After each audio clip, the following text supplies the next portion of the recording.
Greetings from Mel. Greetings from Sim. It is our pleasure to have you with us for another B.O.O.K podcast moment. B.O.K, our book, also known as Building Our Own Knowledge, is a co-created cloud for interrogating, finding, making, and sharing experiences and knowledge on our own terms. This podcast is brought to you by the labor of love of book working group members Sim Mendes and Melisandre Varin. The music carrying us through is by book working group member and commissioned artist Samir Saunders.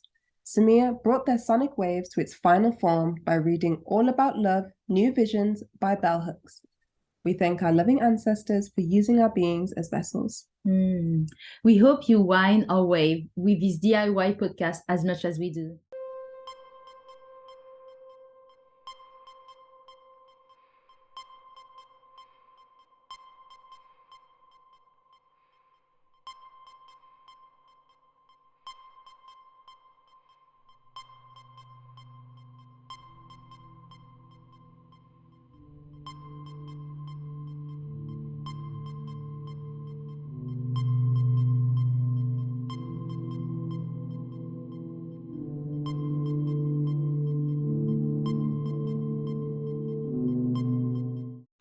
Okay, so hi.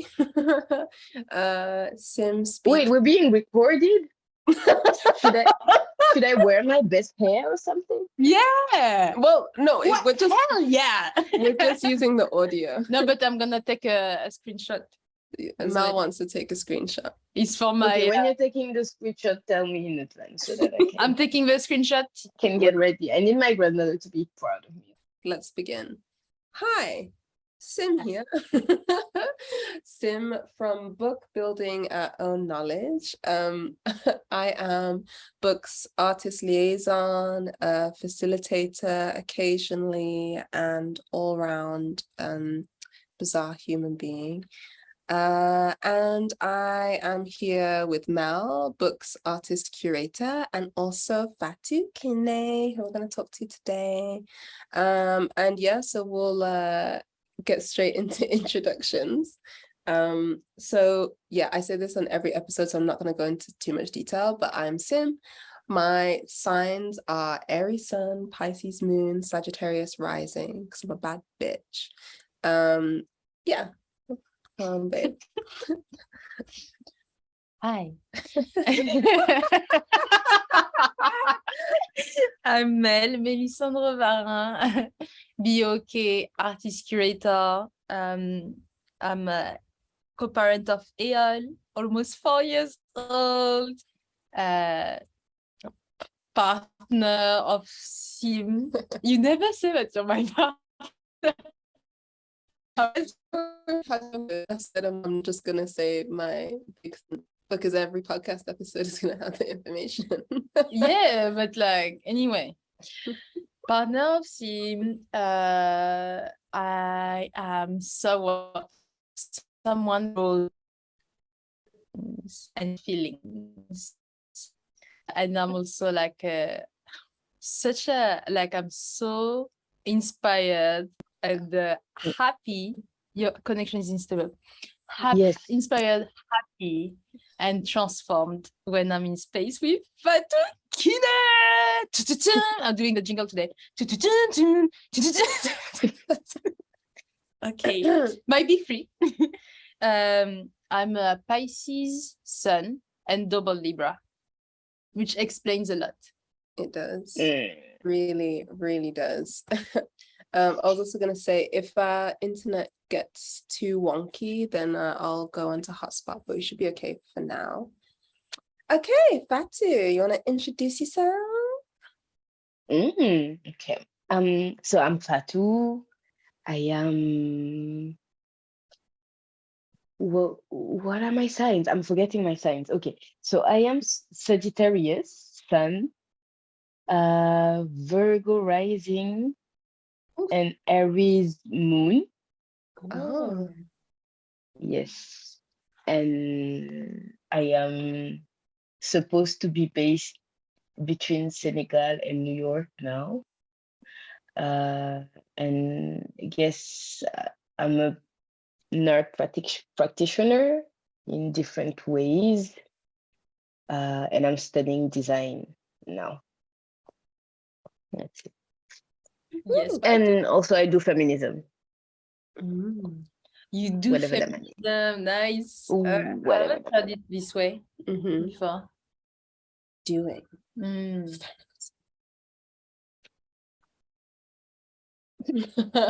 Yeah, we didn't say where we were based, did we?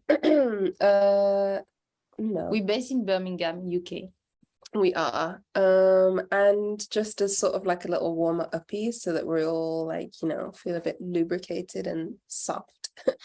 So my question is, I'm trying to distract Fatou all the time. Fatou is so serious. oh, that's okay. And also we have two of the same, two signs that are the same but in different placements, because I'm an Aries sun, Sag rising, and you're Aries moon and Sag sun. Wow, I feel the vibes. Yeah, so the next question is, what do you care about right now?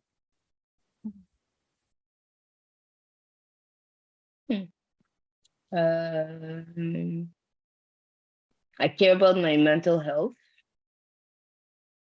and my well-being. These are things that I realize that I have been maybe a little bit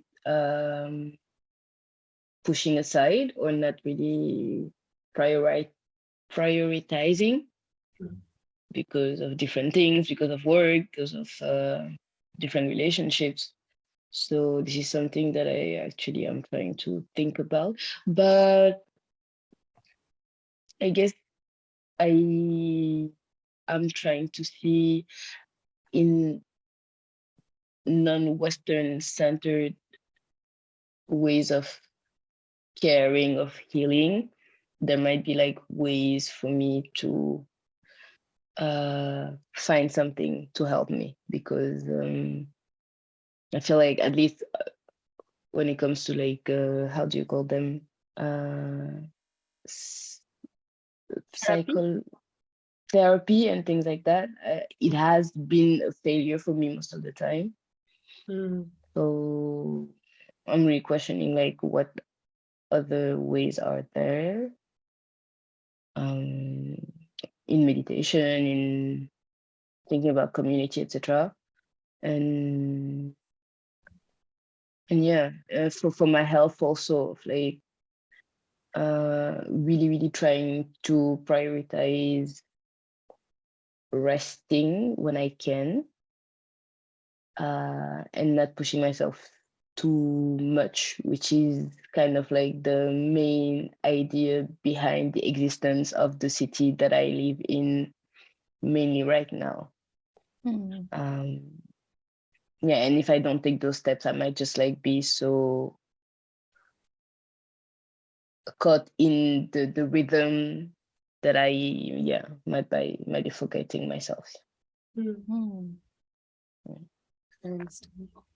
Thank you for sharing. It's very beautiful. Good reminder for all of us. What do I care about? I care about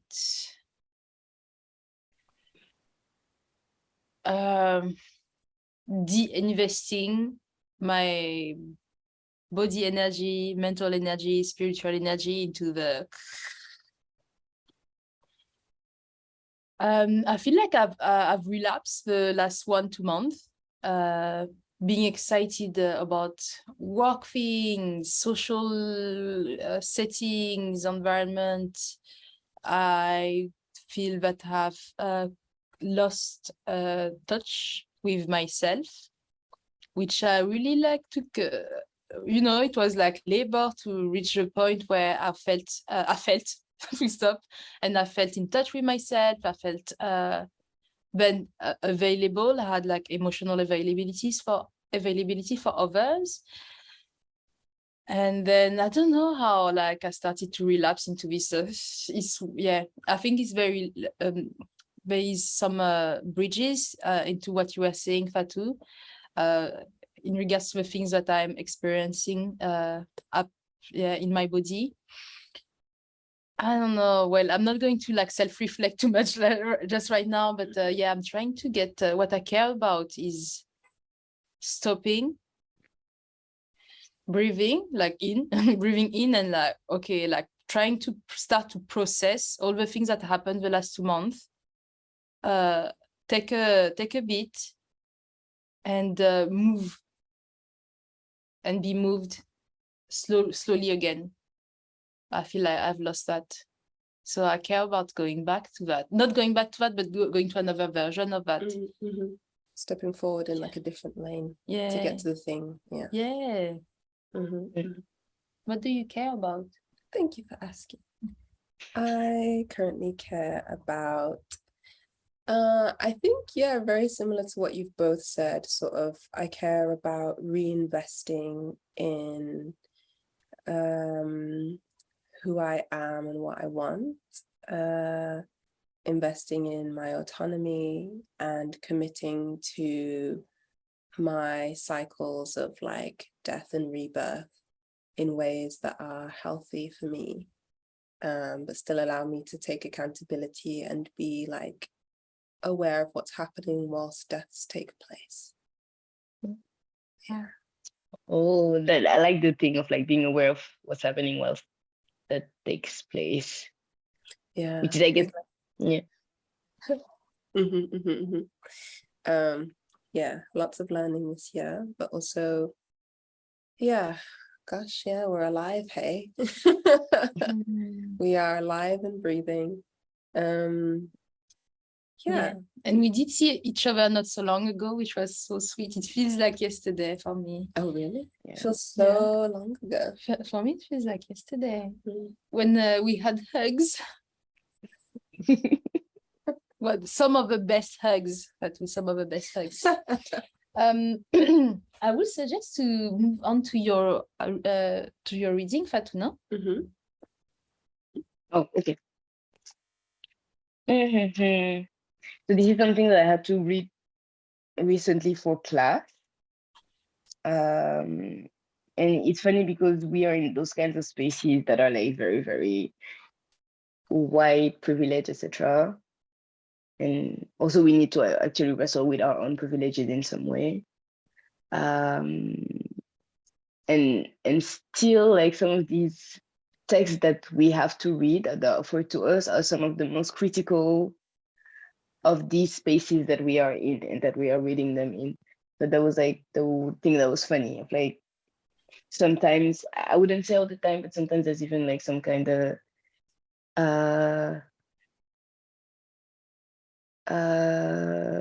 contradiction in what we are supposed to learn and the actions that are taken in by the people who are facilitating it that to actually help us learn. Like, it's like very, very, very interesting. And I didn't think that I would actually care for it because I was more in a moment when I was like, this is my goal, this is what I want to do, and I'll do it and just let go of like the things aside. But actually feel like to be like completely engaged, you need also to like be also reflective of like everything that is going on around. Like, I cannot just engage completely with this text without actually being critical of the space in which it is being taught.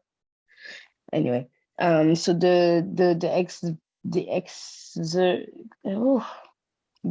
thing says, we are rewritten, we are other, we are the margin, who is speaking and to whom, where do we locate ourselves and comrade? Silence. We fear those who speak about us, who do not speak to us and with us. We know what it is like to be silenced. We know that the forces that silence us because they never want us to speak differ from the forces that say speak. Tell me your story. Only do not speak in the voice of resistance. Only speak from that space in the margin that is a sign of deprivation, a wound, an unfulfilled longing. Only speak your pain. This is an intervention, a message from that space in the margin that is a site of creativity and power. that inclusive space where we recover ourselves, where we move in solidarity to erase the category colonize, colonizer. Marginality as side is of resistance. Enter that space, let us meet there. Enter that space, we create you as liberators. And I feel like it's like, it doesn't only speak like to being marginal in institutions of learning. It also even speaks of like your relationship with people around you who might just identify you as somebody from the global north or an African person, etc. I feel like there's almost like sometimes an impossibility to completely speak because of the interiorized images that people have of the global north and of Africa. And so if it's not something where they can actually come and help you through what you're doing, etc., there isn't sometimes possibility for like greater discussion and greater like interaction, because you're seen somehow as like the subject of help, the subject of this, the subject of that. And it comes sometimes, what space me the most, it comes sometimes also from like Black people, from people of color, you know, that because of these interiorized ways of seeing us, they don't also see like our full humanity and cannot engage with us with the full spectrum of all of our emotions and our knowledge and our things. And it's something that I was not used to somehow because I was on the continent for so long. And it's like kind of like really interesting to come back to that and to come back to those like long silences where you're like, wait, that am I not speaking well? Am I not saying the right things? And then you realize that actually it's just because the person is not able to hear the full spectrum of what you say. And you hear them speak with another person right next to you and you realize that actually it's just because, yeah, of that small difference and of those small perceptions. Yeah. Damn. You were talking about meditation. I closed my eyes while you were reading. And yeah, I did like those places.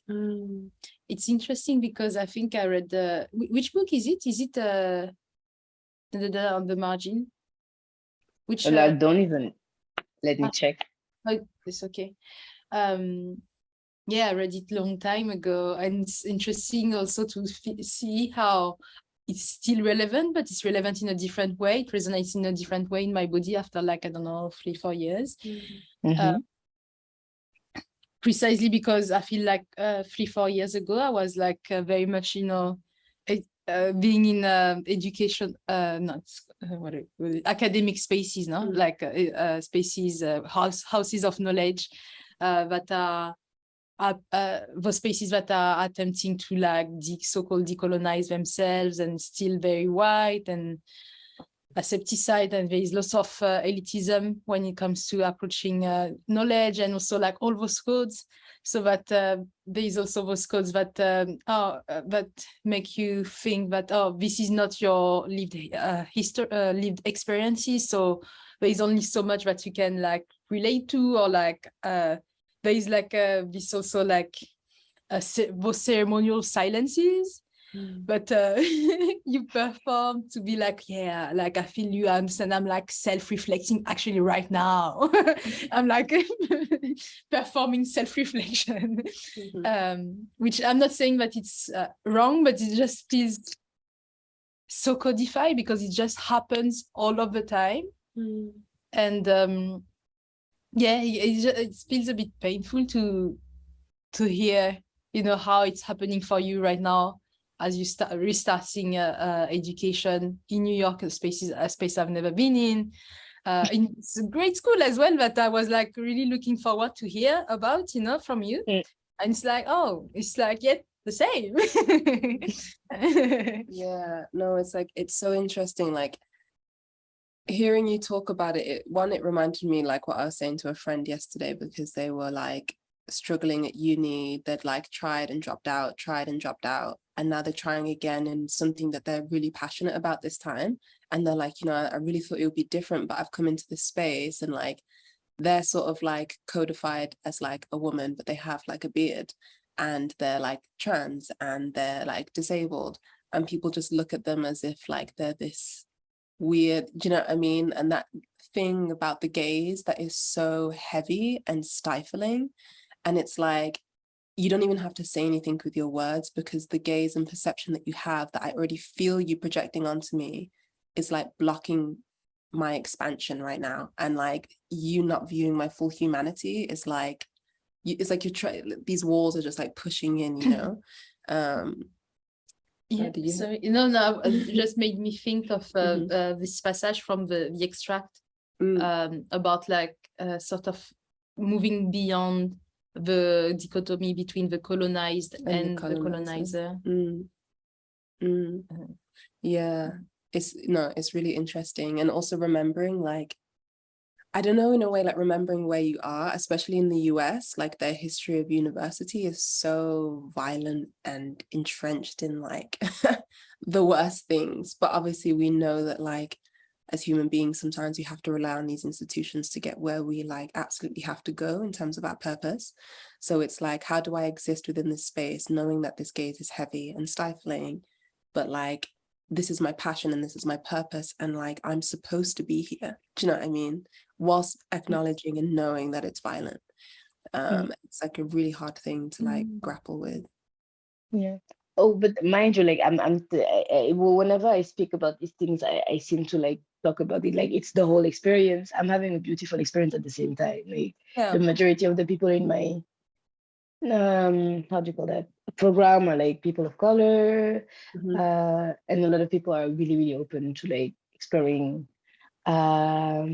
ways of thinking about community and collectivity that are interesting. Like there's really space for discovering and working together, but still you encounter those issues, and that's where of like I guess in my mind I was picturing a perfect experience where I would even if it happened, I would just not let it actually have an impact on me and just let it happen on the side, because it's not it doesn't reflect the whole thing. It's like it's a minor thing, but I don't know, I guess I'm just like so sad to find the same things 5 years later, that somehow it still like angers me too much.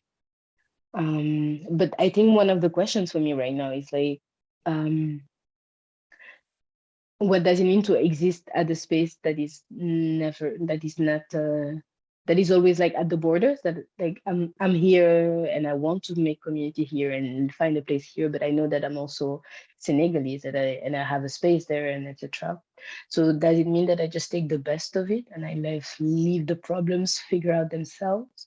Or do I actually like try to be like more engaged with them? That's like a question that I'm wondering a lot at these moments while I deal with minor racism in the US. Yeah, I feel like on the one hand, I feel like that's the beauty of duality, you know. It's like, there's this thing that's happening that angers me and that I'm experiencing, but also there are all these beautiful things that are happening, and I'm in New York and I'm like, no. It's like duality is a very full thing. I would like to read my passage if it's okay. No, I'm kidding. Go for it. So I'm reading from Christina Sharp. The book is called In the Wake, on Blackness and Being. I don't know if you got a hold of that one. Yeah, it took me time to. I'm still reading it. Every bit of it is elixir, an elixir. Okay. On Blackness and Being. Yes. So I'm reading from which chapter is it? There are different chapters. This one is called The Weather. The chapter is called The Weather. I'm gonna read two passages, but are small, from the book. One that is more in relation to the beginning, the act of being, the three of us of being together, even if it's on a virtual space. So this passage is related to aspiration. So it goes, I am calling no. It goes, I've been thinking aspiration in the complementary senses of the word. The withdrawal of fluid from the body and the taking in of foreign matter, usually fluid, into the lungs with respiratory current and as audible breath that accompanies or comprises a speech sound. Aspiration here doubles, trebles in the same way, but with the addition of an exclamation point. I'm going to stop here for this passage. Yeah. I'm just going to reread that. Aspiration as the withdrawal of fluid from the body and the taking in of foreign matter. Then a tiny little bit of definitions. I feel like I feel even when you were talking earlier, Fatou, when you were saying like the talking about community and collectivity or collective, and in my head I was like, I wanted to ask you what is the difference for you between those two words? How do we approach those two words and those two concepts?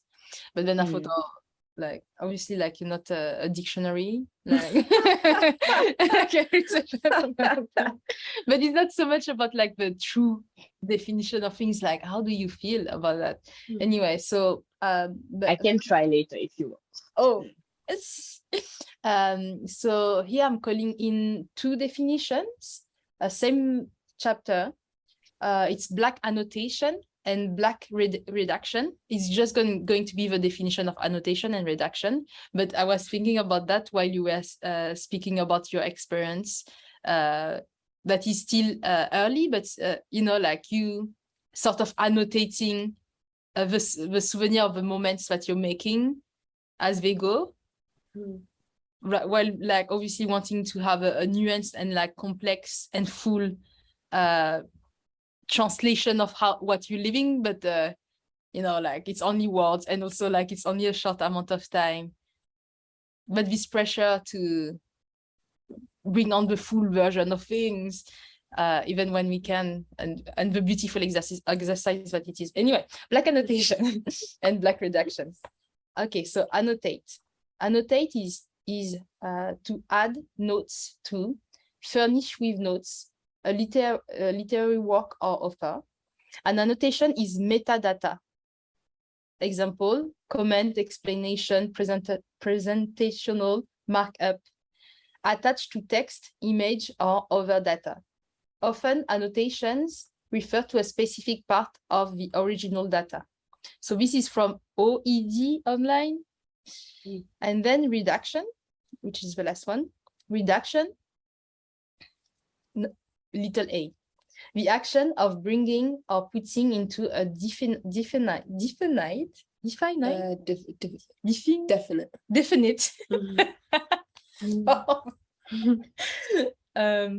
for example, the working or drafting of source material into a distinct especially written form, usually I think so. With, well, that it was hard to read. It's random. And then little b, the action or process of revising or editing text, especially in preparation for publication. Also an act of editorial revision, observation, OBS, but I don't know what it means. The action of driving back, resistance, reaction. So going back to this, I've just finished reading, but just for redaction, because it was a bit unclear, I'm taking in, Fatou, we lost you. I'm taking in the action of or process of revising or editing text, especially in preparation for publication, an act of editorial revision. So it's interesting how we like practice editorial revision of our own present and the near past as well, as a way to build futures. But this is really hard. Like, why do we put ourselves into such exercise? Anyway. that was my passage. Yeah, no, it is interesting because you annotate the experience and then redact it and sort of like whittle it down and trying to draw a conclusion from that specific experience, whereas actually it's still the full nuance of the thing, and to redact it is to sort of like reduce it of the complexity, but also like we have to then redact it for it to sit in our bodies well. Do you know what I mean? Or like, I don't know. I think for me, I hear what you're saying, and I agree, but at the same time, I think this is all coming from the pressure of asserting meaning and the pressure of translating. So you're not feeling and feeling things anymore. You have to put words and attach meaning to them in order for the other to feel you. And anyway, obviously, like we were in real life, it would be different because we could also use more of our body language. Body language. Anywho, so my extract, I just opened up a page of a book that I read like a couple of months ago. It was just like a random page, and I just did like so the book is Angela Davis's Freedom is a Constant Struggle. And yeah, I opened up on page 26, and it was a question, so I think it's an interview that asked, what about prisoners in prison? Can you talk about agency and struggles, prisoners and their own struggle? And then Angela Davis responds, whenever you conceptualize social justice struggles, you will always defeat your own purposes if you cannot imagine the people around whom you are struggling as equal partners. Therefore, and this is one of the problems with all of the reform movements, if you think of the prisoners simply as the objects of the charity of others, you defeat the very purpose of anti-prison work. You are constituting them as an inferior in the process of trying to defend their rights. That's it. That's it. That made me think about the arts. Yeah, I think, it relates to like a lot of things in the sense of like, I think Fatou went to the toilets. But it's okay. You're just outing people on this. I mean, who doesn't? I mean, like when you can, who doesn't go to the toilets? Everyone. So it's not outing and nothing. Do worms go to the toilet? Anyways, all right. Yeah, so you were saying it was so anthropocentric of me to say that. Humiliation. Yeah, I was thinking about the arts just for a brief moment because I feel like the more you into anything, or especially the arts, I would say, I wanted to make a more general statement. Make it specific. Out them. I'm going to make a universal statement right now. No, but the more you like stay in the arts, the more you are pushed by peers to consider other organizations or other artists in hierarchical ways. So not necessarily like as inferior, but in hierarchical ways anyway. And this is so problematic. We beings in a similar ecosystem. It's not about like comparison. Yeah, because that's the thing. I feel like when you get so deep into certain types of work, whatever work it is, community work, any whatever, I think some people get into this role of like saviorism or like this headspace of like, I'm doing this for this person, and inherently or subconsciously thinking of that person as not lesser, but that they need help specifically from us, and that like without us, like they're just gonna be suffer and be poor, or I don't know. So then we're creating these hierarchies within our own movements, and it's just sort of like, can we just deconstruct the whole thing and know that we're doing things just based off of the fact of like wanting to do it or seeing like futures, you know, beyond this, but not as like anyone or any being as like a charity case. Well, let me redact a tiny little bit just here. No, just to say that we do not understand the arts or the art world as a movement. Oh yes, No, but I know, but it's just like for for redaction of the podcast. Yeah. The arts is not a movement. I was on my specific work separate to the arts. Exactly. And also, like, I think the three of us have work inscribed. Oh my gosh, why am I like even recording myself speaking today? I can't. It's okay. We're all tired. No, I'm not tired. Anyway, yeah, we all have our work inscribed in a work that I'm gonna call towards emancipation. Not to like overgeneralize on like Black liberation, because I'm not sure, like, like there is different resonance of that, but I think our work are all in very different ways inscribed in this road towards emancipation. Or maybe like going back to that book that I was reading by Christina Sharp. It's like so poetic, man. It's like an ode to opportunity, like moving towards sports. Anyway. But it's like, we can't say big words in our podcast because we're funded by big groups. No, it's just DIY. Yeah, I'm funded by Redacted, and with big thanks to Redacted. Anyways, we actually have limited time. Product placement. It's my little piece of food. Anyway. Yeah, but well, for those that can't see the camera because we're not gonna do the thing. So please describe. Image description. Mel is holding a small piece of the end of an incense, the wooden handle part that is sort of like broken one and then broken again so that it's sort of pointing as like an arrow and it's red, and they're holding it between their thumb and middle finger. Yeah. Anyways. I'm an artist. What can I say? Okay, yeah. Questions. We've taken up quite a bit of your time so far. So not to say that we're going to rush through the questions, but obviously we don't have to, take forever because you have a life in New York. So I think, well, not to hierarchize the questions, but I do think this is an important one of this question of who was waiting for you to be born.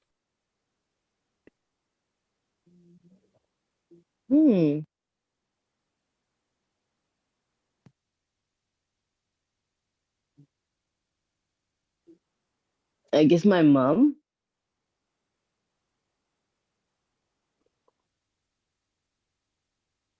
Because I was in her belly and she was tired. I needed to get out of there. And who is holding you tight for you to grow right now?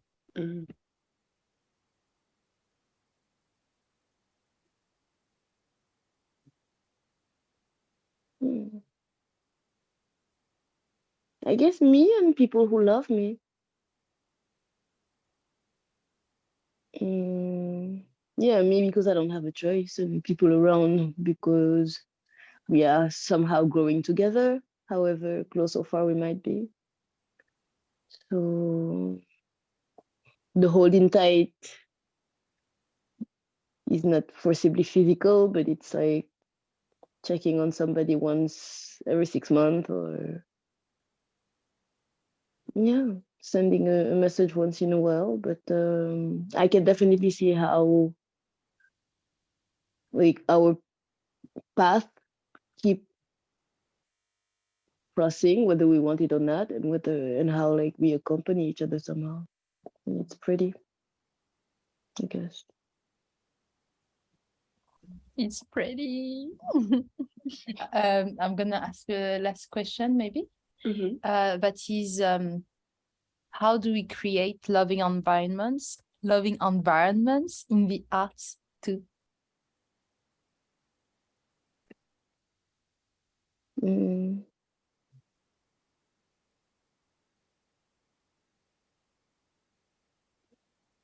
I think they create themselves through companionship and community. You were asking me earlier about like difference between community and collectivity. For me, community has a part of it that's about sharing a bond, sharing some kind of common identity, some kind of common references, etc.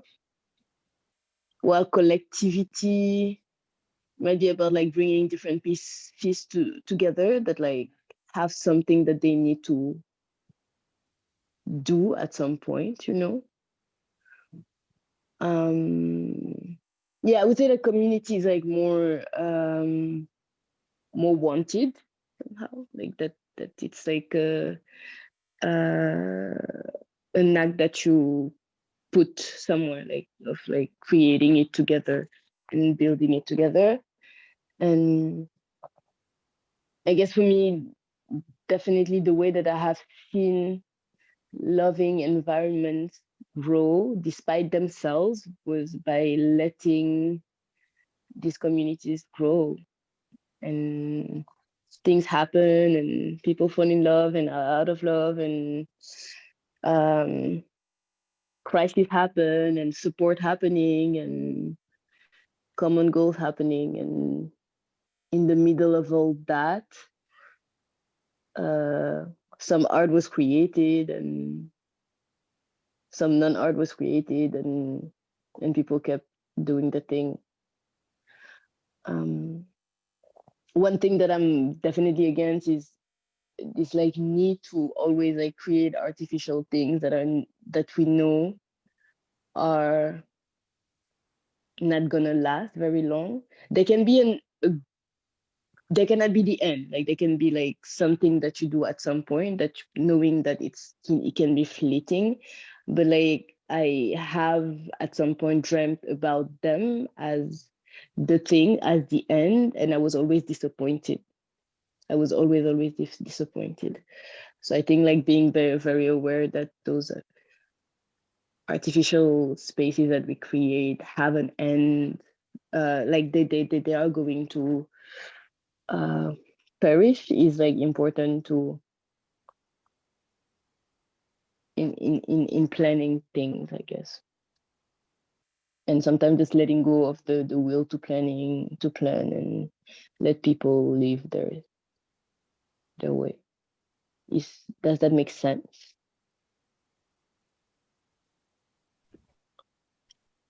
Yeah. Yeah. Mm-hmm. I'm vibing right now. Mm-hmm. Yeah. Okay. All right. That's good. My job is done then. Yeah.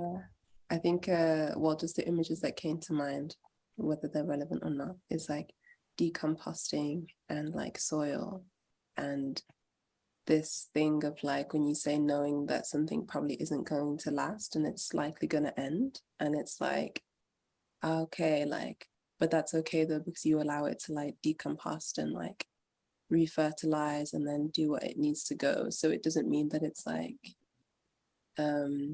what's the word, futile. Like it's not futile, but it's not going to begin and end with that thing. Yeah.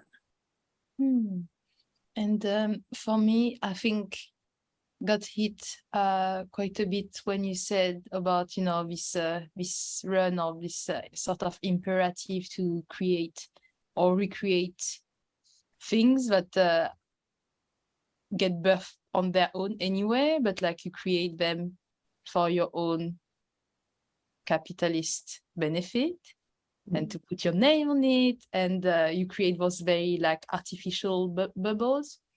But I think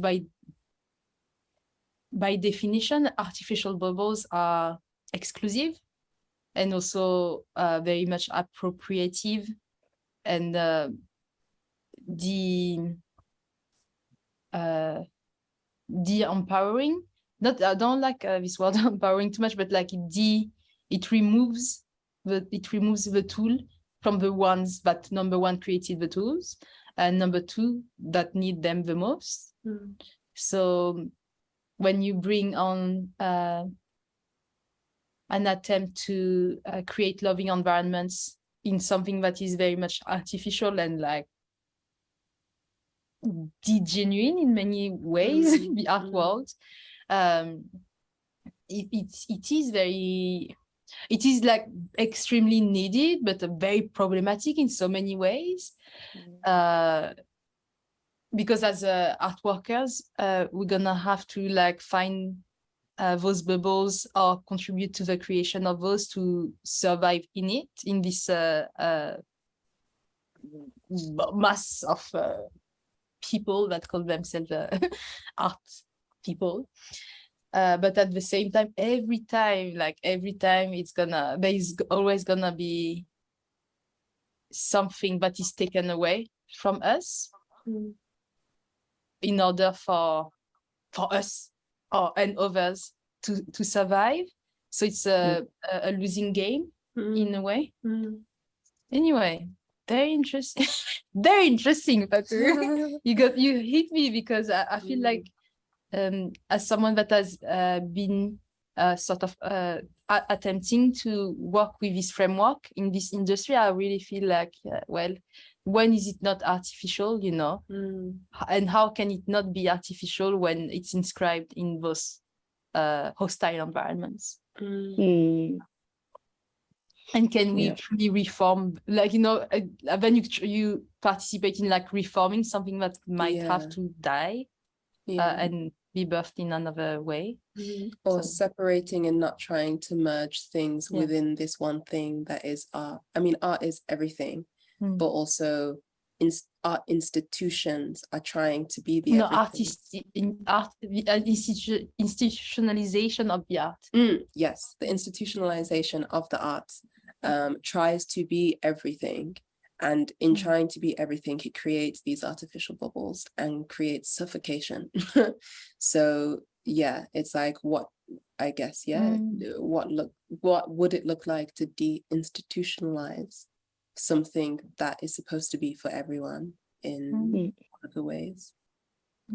That word artificial thing. Oh, this is like very interesting to think with, to be with. Wow, that was no, go on. Oh no, I was gonna say that one of the things though is that since you still, unless you have the privilege to exist outside of these ecosystems, or out of this system, and of like the funds and all of that it can bring to you, actually like getting out of these timelines means that you really, really do need to like build community, but like really, really, really build it. And then the question is like, how do you do that without being so hungry for it and going so much into it that you end up just creating these artificial things? How do we give space for these things to happen by themselves, without just reproducing,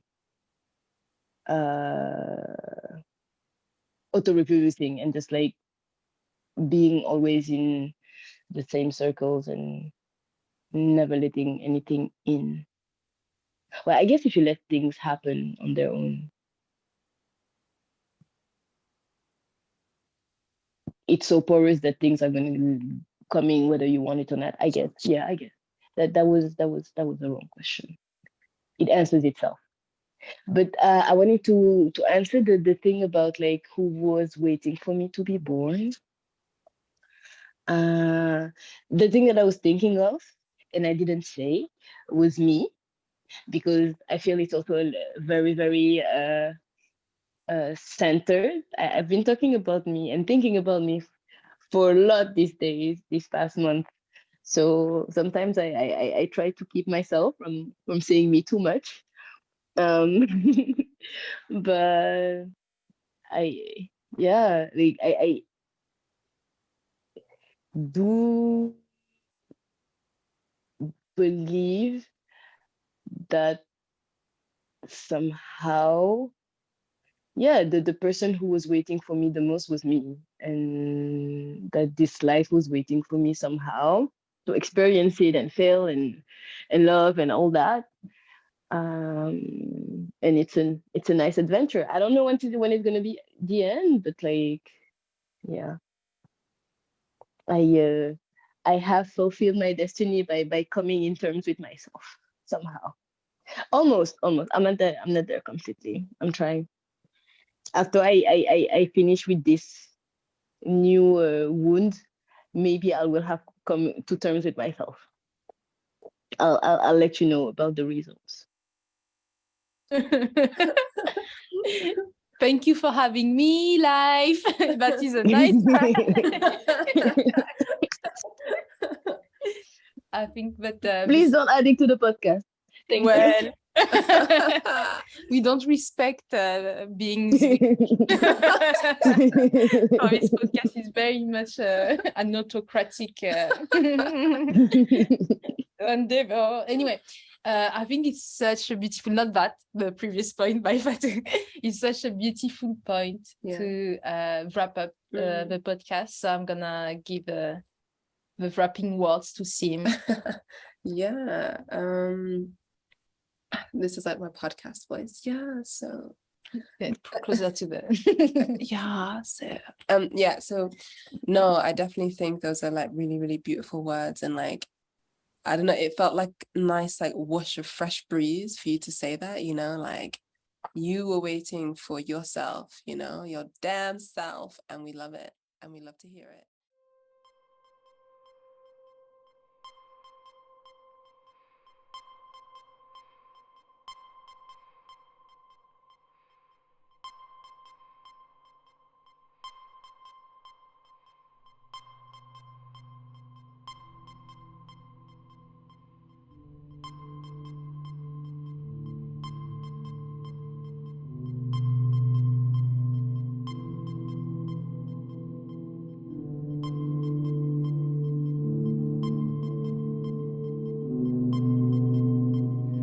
When you inhale deeply, you bring the universe into your body, but too many of us are taught to shallow our breath. Generational trauma can suffocate the airways. It can trigger the immune response. It can stimulate the body into fight or flight. You always fly away, my love. You always fly. Either that, or you sit where you are, choking in compliant silence. As a child, whether or not you receive love from your caregivers is literally a matter of life or death. You develop survival tactics. You create strategies of sweetness. You can talk yourself into a package which can be offered in exchange for safety. If you learn that your own breath has the potential to crack the eggshells you walk on, you will gladly choke. Asphyxiation is a small price to pay for even a cold, stale crumb of love.